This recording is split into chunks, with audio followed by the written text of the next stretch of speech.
កាន់ចំកាដូក្នុងដៃជូនស្រីហុចកាដូឲ្យទៅចរណៃទាំងញញឹម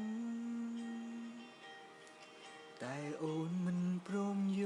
កធ្វើឲ្យបងអស់សង្ឃឹមញញឹមប្រែក្លាយទៅជាស្រពនបងធ្វើកាដូអនុស្សាវរីយ៍ជូនស្រីគ្មានបំណងចង់បដូរយកអ្វីពីអូនព្រោះបងគិតថាវាសាងសមសម្រាប់ពើមាស្ងួនតែអូនបែរប្រកែកមិនទទួលកាដូបងអើយទៅស្រីដោយក្តីស្មោះត្រង់ពីបេះដូងអូនមិនទទួលហើយបែកខ្នងធ្វើប្រងើយមិនព្រមទទួលព្រួងវ័យសូមស្រីមេត្តាប្រាំចំឡើយឬមួយនាងគិតថាគ្មានតម្លៃ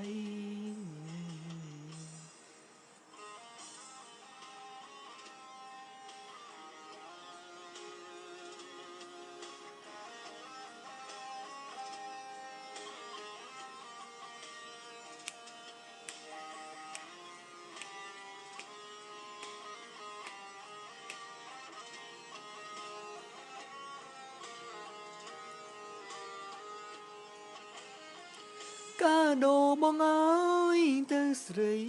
ដោយក្តីស្មោះត្រង់ពីបេះដូង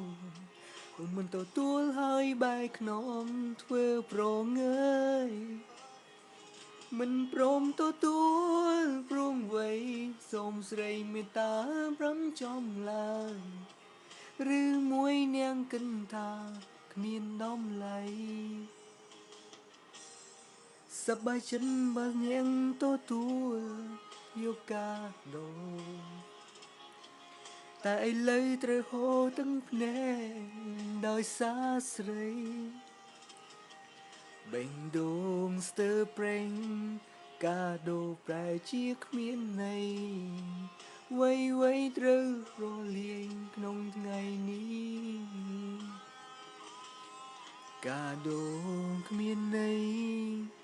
ហាល់តែត្រូវក្រំគ្រាព្រោះយើងមិនមែនជា